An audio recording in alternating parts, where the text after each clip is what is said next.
Muito bem, a gente recebe ao vivo nesta quarta-feira o Dr. Carlos Watanabe, ele que é médico urologista da Clínica Veridium. Dr. Carlos, bom dia, bem-vindo. Bom dia, Ariane. Bom dia, Diego. Satisfação estar aqui com vocês hoje, com o ouvinte que está aí nos ouvindo do outro lado. Bom dia, doutor. Um prazer recebê-lo aqui mais uma vez e hoje falando sobre a cafeína. A gente vai tentar entender junto com o doutor se ela faz bem, se ela faz mal à saúde. Inclusive, nossa enquete do dia é sobre a sua relação com o café. Se você conseguiria viver sem café. A gente tem o Eledson aqui respondendo que o dia dele só começa depois do café. A Pantica falando também, olha, vida sem café, nem pensar. Muita gente tem essa mesma opinião. Agora, afinal de contas, doutor, a cafeína é benéfica ou maléfica? Eu acho que essa aqui é a pergunta principal, né? Então, a gente tem aí vários estudos ao longo de muitos anos, né? Então, a gente tem uma relação de amor com a cafeína. E eu acho que realmente os apontamentos são realmente mais positivos do que negativos quando a gente pensa no café. Então, o café tem vários efeitos sobre a nossa atenção, sobre a nossa atividade física, tem um efeito até protetor contra alguns tipos de doença, ajuda a gente na proteção, já tem algumas comprovações, alguns dados bastante sólidos na proteção contra câncer, por exemplo, de endométrio, então câncer de fígado também. E é lógico, a gente tem várias discussões também a respeito do tema que são bastante interessantes. Doutor, o senhor já trabalhou com isso desde a graduação, né? Eu estou vendo aqui que o senhor participou de um estudo sobre isso, da relação da cafeína com convulsão. Isso é um mito ou é uma verdade? Pois é, então a cafeína ela tem um efeito estimulatório sobre o nosso sistema nervoso central. Então a gente sabe disso. Quando a gente toma café, a gente tem um grau de atenção maior. A gente tem até estudos que mostram que a gente consegue ter maior destreza para executar algumas tarefas, maior atenção. É utilizado até pelas Forças Armadas americanas, tem vários estudos lá, como uma forma de você melhorar o desempenho dos militares em situações de deprivação de sono, etc. Então, assim, ela tem um efeito estimulante. Pode até ser ruim quando você toma em excesso. Você começa a ficar ansioso, começa a ficar irritável se você toma em uma grande quantidade. Então, tudo isso, realmente a gente sabe que tem um efeito que pode ter um efeito no nosso cérebro de aumento de atividade e naquelas pessoas que são suscetíveis a uma convulsão, pode ser que tenha alguma influência.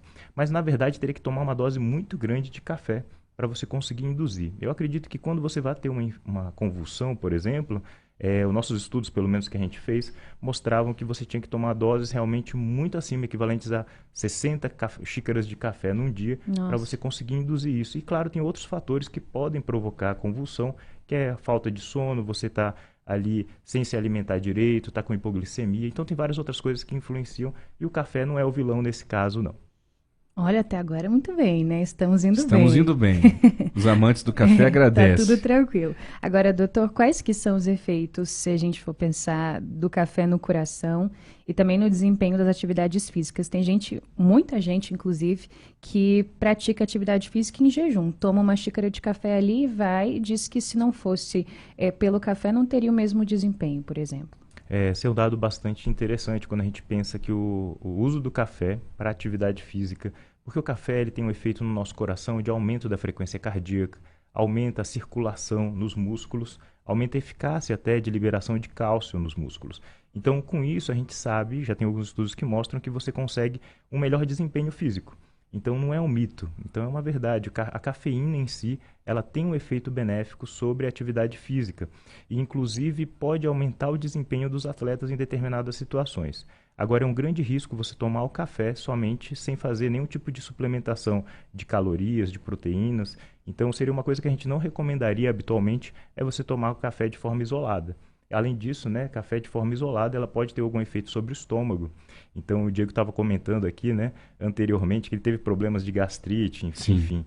Porque a gente sabe que aumenta a secreção de ácido no estômago, aumenta o refluxo. Então, não tome em jejum, não faz bem. Agora, na forma de suplementação, junto com alimentação e tudo mais, pode ser benéfico, sim, para a atividade física. E o coração tem algum efeito? Sim, aí no coração ele aumenta, então, a frequência cardíaca, então aumenta a circulação, aumenta a capacidade do coração de contrair com mais eficiência, então pode ali haver um aumento realmente na sua capacidade de executar atividades físicas de uma forma geral. A gente tem que tomar cuidado nos pacientes que têm já algum tipo de arritmia, então essa aí é uma preocupação grande. Eu estava até comentando previamente com vocês, a gente teve aquela questão toda nos últimos meses, né, sobre o uso de alguns energéticos, levando até a óbito. São muito raros, mas pode acontecer nos pacientes que têm algum distúrbio já no coração prévio que não foi identificado. Então, mesmo em pessoas jovens.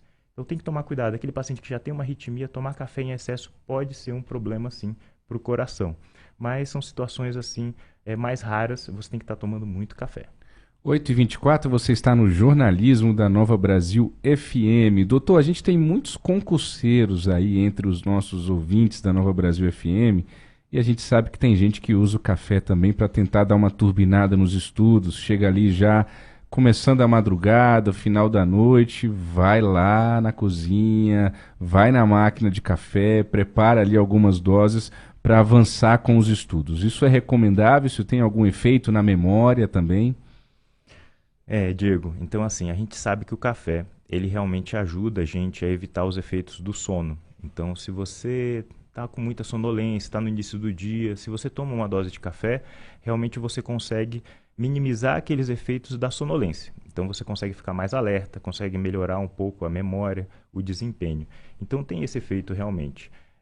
E você tem menos sono. Então, se você tem menos sono, então a gente sabe, por exemplo, se tomar uma xícara de café, geralmente a gente posterga ali o início do sono em torno de meia hora.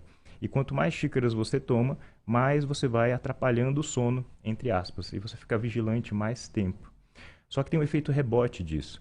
Então, às vezes você está tomando café, ótimo, nesse dia aqui eu consegui prolongar minhas atividades intelectuais, no dia seguinte você pode ter o efeito de rebote de tudo isso. Então você deprivou o seu sono, você vai sentir falta no dia seguinte. E aí vira uma bola de neve. Aí no dia seguinte eu vou tomar mais café. E com o tempo ali, o próprio corpo vai desenvolvendo uma certa tolerância ao café e você vai prejudicando o seu sono de uma forma que depois você vai estar muito cansado.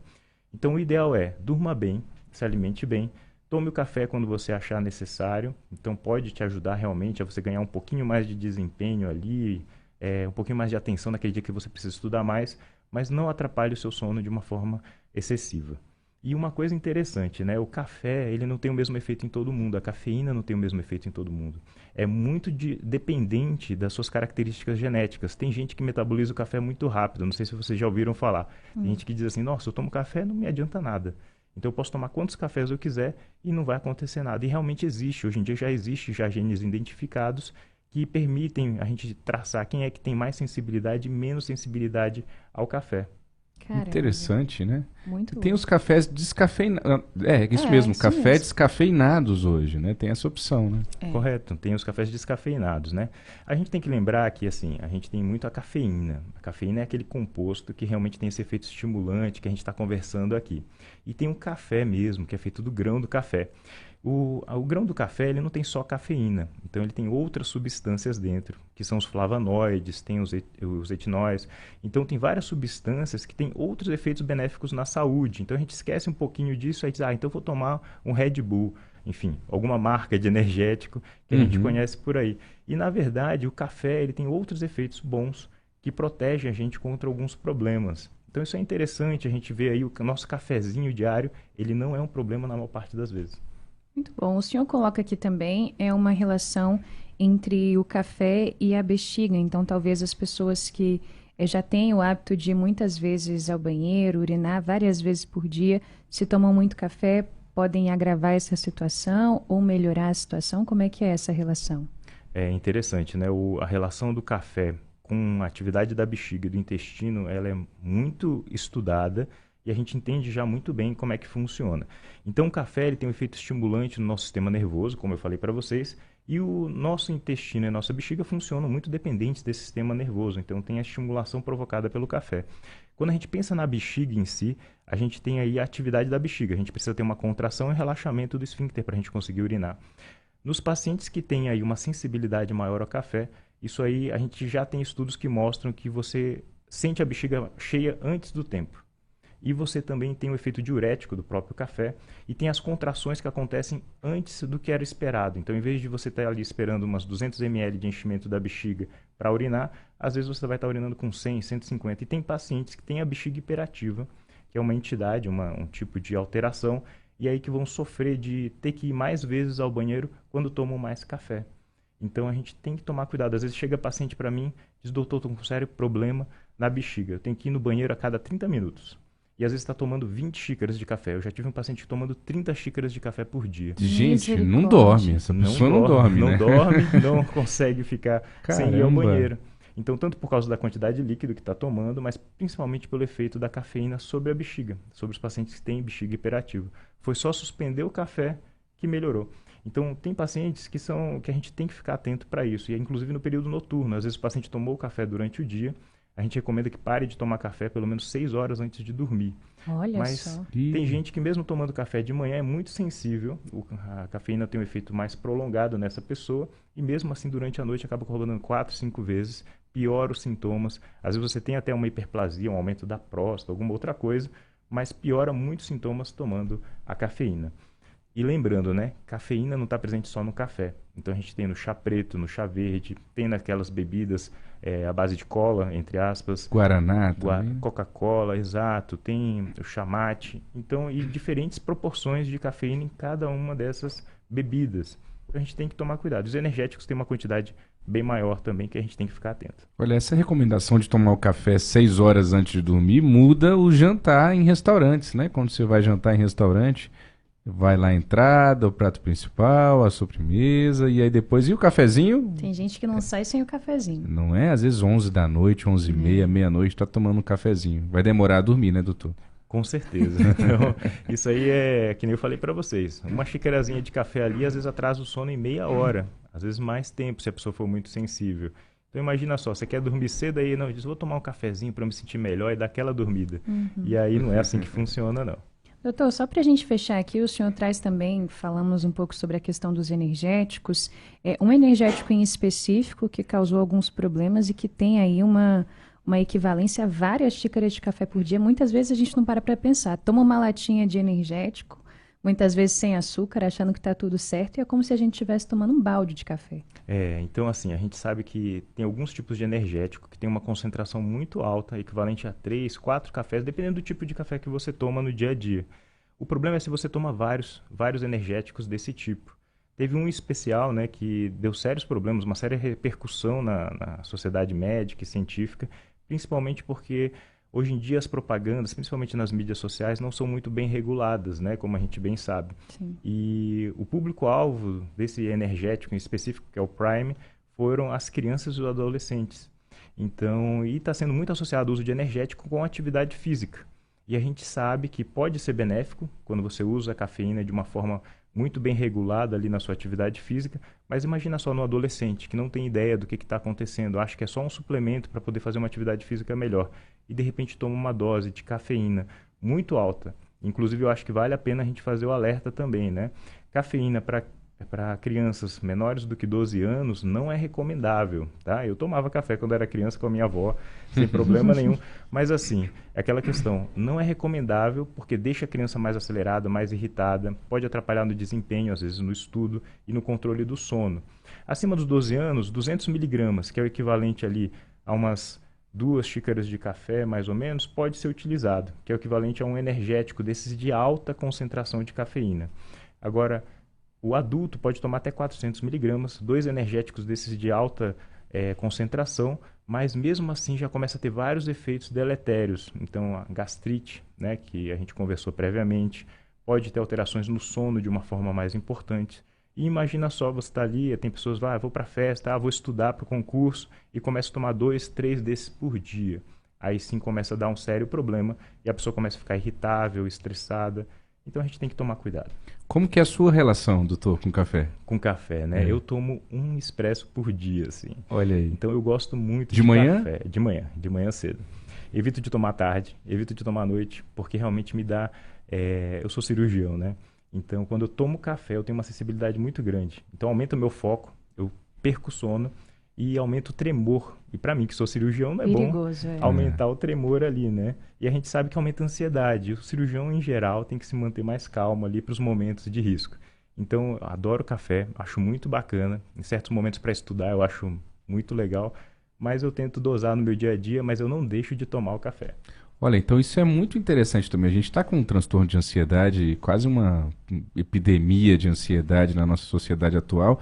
Então, quem tem ansiedade já até diagnosticada, é bom dar uma segurada no café, né, É doutor? bom dar uma segurada. E a gente lembra que muitas pessoas que acabam tomando café acabam fumando também junto. Não sei se vocês já Verdade, repararam nisso. muito. E a gente sabe que o tabaco, né, ou então o fumo, ele aumenta o metabolismo do café. Então aquele efeito que tem o café rapidamente passa e aí você tem que tomar café de novo. E aí a pessoa começa a associar também psicologicamente, vou tomar um café e fumar um cigarro, e vira uma bola de neve. Então tomar cuidado com isso. Muito bem. Caramba, excelente conversa com o Dr. Carlos Watanabe, médico urologista da Clínica Veridium. Hoje conosco na coluna Saúde e Bem-Estar. Muita gente aqui participando, falando um pouquinho sobre a relação que tem com o café. O Paulo Anjos disse que andar com fé eu vou, café não costuma falhar. E a Flávia Araújo Melo dizendo, nem trabalhando diretamente com produtores de café, eu fiquei apaixonada pela bebida, mas a minha mãe adora todos os cafés que eu ganho. É isso aí, tem gente que ama, tem gente que não liga muito. Em regra, as pessoas são fãs de café, especialmente para algumas coisas específicas, de estudar, se manter acordado, mas está aí essa conversa muito bacana que a gente teve. Dr. Carlos, obrigada por hoje, até a próxima. Obrigado, Eriane. Obrigado, Diego. Obrigado, ouvinte. Prazer estar com vocês, como sempre.